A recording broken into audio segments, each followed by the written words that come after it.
Welcome to the Do Zone, where entrepreneurs go to get things done. I'm your host, Josh Thomas. You can find me on all social media at JT Literally. Each week, I bring on experts from a variety of backgrounds to share their secrets on how to optimize performance so you can take massive action and crush your goals. The Do Zone is sponsored by Fast Track Funnels, the new way to bring in consistent daily sales for your business in 2025 without cold outreach or burning cash on ads. We use this method with a brand new business to generate more than $100,000 cash collected in less than 30 days. Download the free step-by-step blueprint that shows exactly how we did it at getconversions.net. Once again, that's getconversions.net. Today's guest is Ray Hartgen. He is a writer, musician, and songwriter living in Southern California. Throughout his professional career, spanning 5 decades, Ray has pivoted on many occasions, from investment banking to pharmaceuticals, from consumer electronics to SaaS software. However, one constant through his career and life has been his deep passion for storytelling. His third book, Revenue Orchestration in Today's New Era of B2B Sales and Marketing, is a quick 90-minute read available as an ebook on Amazon and the Kindle store. Ray, welcome to the Do Zone. Tell us something you believe is the key to getting stuff done that most people wouldn't think of. For me, Josh, first of all, thanks for having me on the show. Appreciate the opportunity. Getting things done, for me, it's being very conscious of letting other people's urgencies impact my priorities.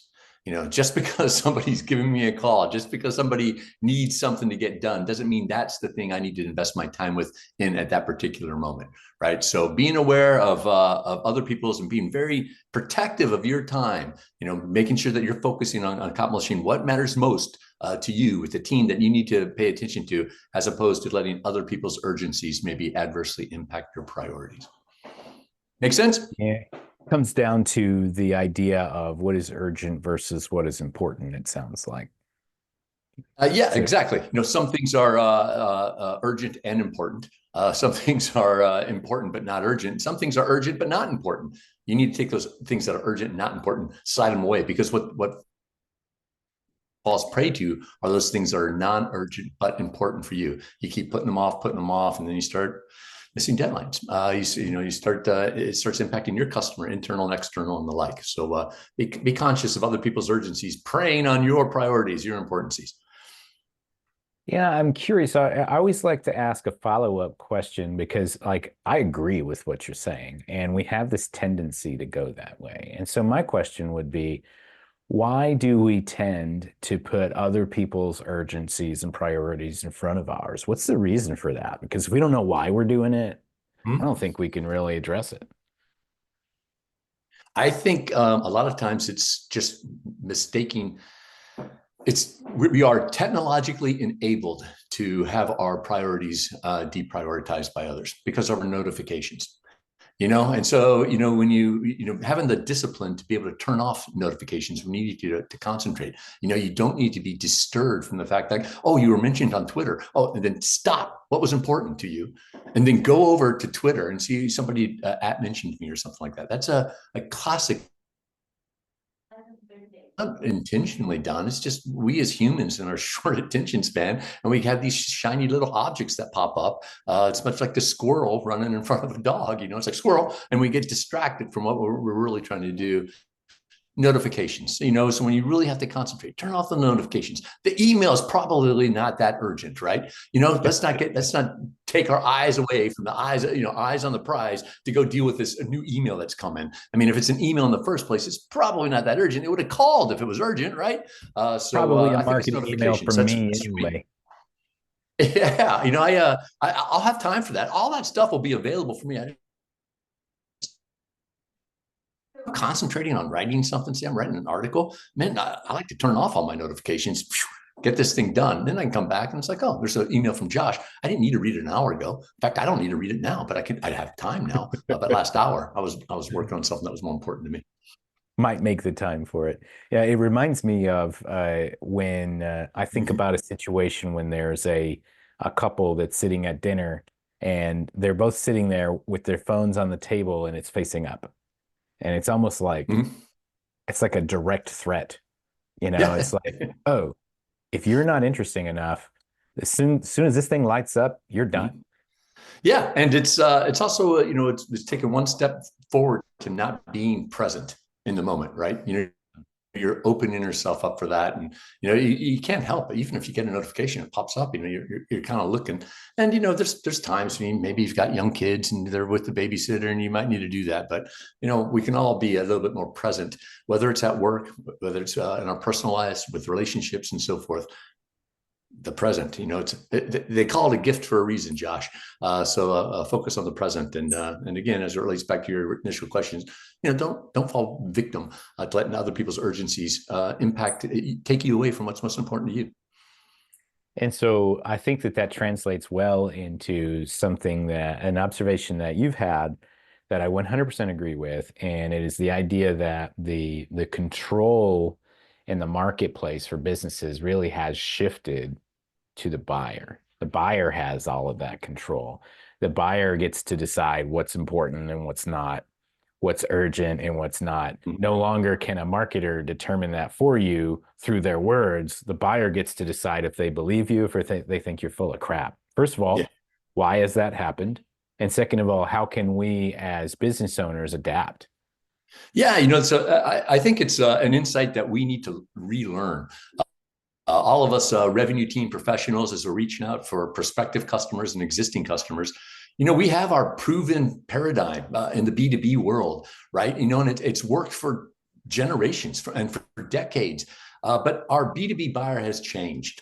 They're getting younger and younger, and those B2B buyers tend to be digital natives now. And digital natives are expert at one thing in particular, and that is search. These people know how to search. They've grown up with it their entire life. But also over the last decade or so, they have experienced these world-class shopping journeys in their B2C markets.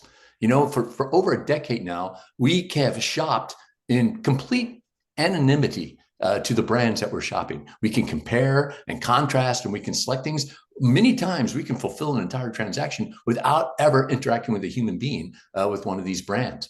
But during those B2C journeys, Josh, we'd be spending $20 or $50, right? This is our own money, and we're only spending a little bit of money, but we're enjoying these great experiences. But what a lot of us B2B go-to-market professionals do is when you go into work on Monday and you start shopping with the company's money, which that's one good thing. But the bad thing is you got your professional reputation on the line, i.e. your short-term career prospects on the line. You're spending $20,000, not 20. You're spending $50,000, not $50. And too many times, you're forced into a paradigm that you don't want to be in. You want buyers today, business buyers want to experience the B2C buying journeys that they've had for over a decade in the B2B world. And many of us are stuck in a paradigm where we're forcing people into doing, all our high value content is behind a gate. We require you to request a demo. We don't tell you what pricing is, et cetera, et cetera, et cetera. And there's a lot of research out there that says, the new buyer has new buying behaviors. Over a third of buyers want to see customer reviews. That's the first thing that they look at, Josh, on their B2B buying journey. Now, us seasoned professionals, we always thought of referral customers and customer reviews as an in the funnel type of asset. This is something way down, like you're deep in the consideration phase, maybe at the very beginning of the purchase phase. Not anymore. Now, for over a third of the people, it's the first thing that they look at, right? So, well, they're looking for verification that you can actually do it because they've been burned so many times before. They're like, well, can this person even produce a result? Because I've made the wrong decision. I don't want to make the wrong decision again. Yeah, and can you deliver? If you are a SaaS company and you're not you're not in a dominant type of position in your segment on a site like G2, you're behind the ball already, right? So it's all these proven as B2B go to market professionals. We have all these great people, all these great processes, all these great plays. It's just that this whole concept of revenue orchestration. What I try to touch upon in the book is that now we have to purposely coordinate it and be around a new buyer and a new buying behavior. Instead of being, very, internally centric, this is our sales funnel. This is how we do things, and we're going to force the customer into it. We need to be much more pro-reactive. We need to understand what the buying journey is, meet the buyer on their journeys, on their terms, providing them the information they need to facilitate their buying journey to pick us as opposed to competition. Yeah, makes a lot of sense. And, that's one thing that I've seen as far as, the buyer wrestling control is, to a certain extent, I've said this before, but I can't take credit for it. I've heard, marketers ruin everything. And, you know, that's true. As a marketer, I can raise my hand and say, yes, I ruin everything because I'm looking for the opportunity to get my exposure or whatever. And a lot of that has contributed to this shift in the paradigm of who's actually in control, because the marketer pushes and pushes and pushes to the point to where what you're saying is so fantastical that nobody even believes you anymore.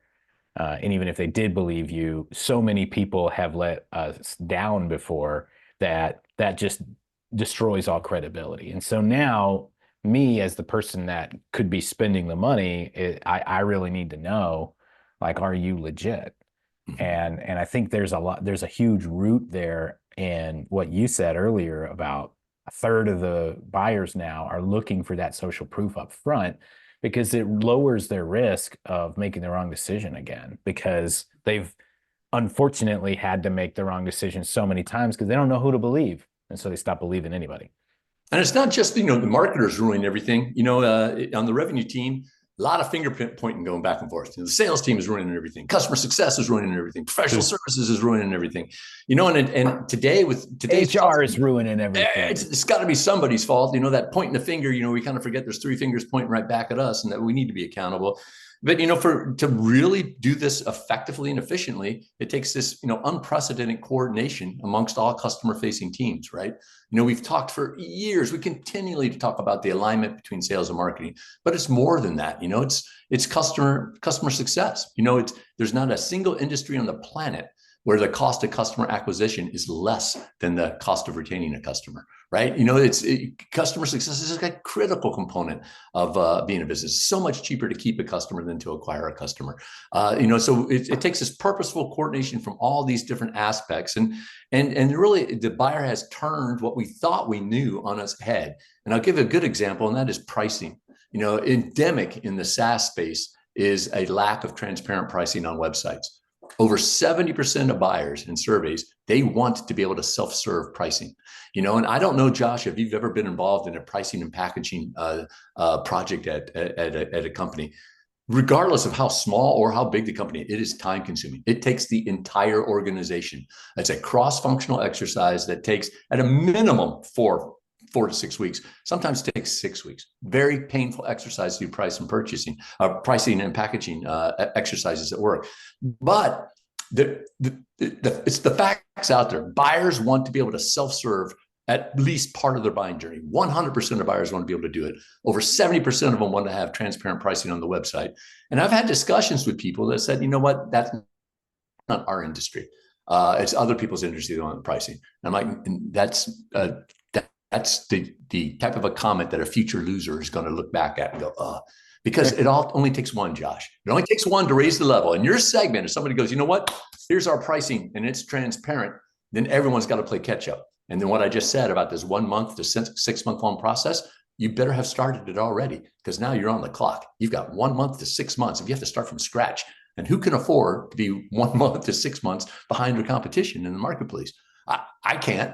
I don't know a whole lot of companies that have that type of luxury to do that. So, a message to, all the entrepreneurs out there, all the people on B2B revenue teams, you just have to accept the fact that your buyer is different. They're behaving a little bit differently. You've got all the proven assets that work. I mean, webinars, they work for you. They will still work for you. You just need to purposely coordinate all the people, all the processes, all the plays you have to focus on facilitating the new buying journey. So just understand the buyer's a little different. Once you accept that, it's like, how do we need to reimagine our business, reimagine our go-to-market efforts in a way that is buyer-centric, customer-centric, so we can facilitate their journeys, so we can win in the marketplace. There is no second place in the marketplace, right? The second place in the race for the customer, first loser. It's just something that's important to win. So recognize, folks, that your buyer, if they haven't changed already, and they probably have, but if they haven't already, they will be changing, and they will be changing soon. You want to be the first in your market to be able to engage and appeal to them. Tell us who you serve and how we can connect and learn more about you. For me, you can hit me at all the social media platforms. It's my name, Ray Hartgen. It's also my website, rayhartgen.com. And I would love to talk to all of you about going to market. I am a writer and a musician, but most of the food that gets put on my plate comes from content marketing. I'm a content marketer. I would love to talk to you about your go-to-market motions and how to make them better. I think it's just, and we have these proven successes in our past. It's so easy just to kind of keep doing the same things we're doing, and I think it's important for us to recognize a new sheriff in town. That sheriff is the buyer. It's the buyer's rules. Now we have to adapt to this new buyer, the new behaviors. How are we going to adjust what we have to work in this new marketplace? Very good. Hey, we're going to wrap up from here. Thanks so much to our guest, Ray Hartgen, for coming on and sharing a little bit of wisdom about how he gets things done. For those of you who want to learn more, you can go and visit his website, rayhartgen.com. And for those of you who are out there on your morning commute, maybe you're entering an air guitar competition, or you're just kind of strolling through and sniffing the flowers, snap a selfie, tag me at JT Literally. Show me what you do while you're in the do zone. And one more time, if you want daily sales and a full calendar of prospects who want what you have, download the Fast Track Funnels Blueprint for free at getconversions.net. Now let's get to work.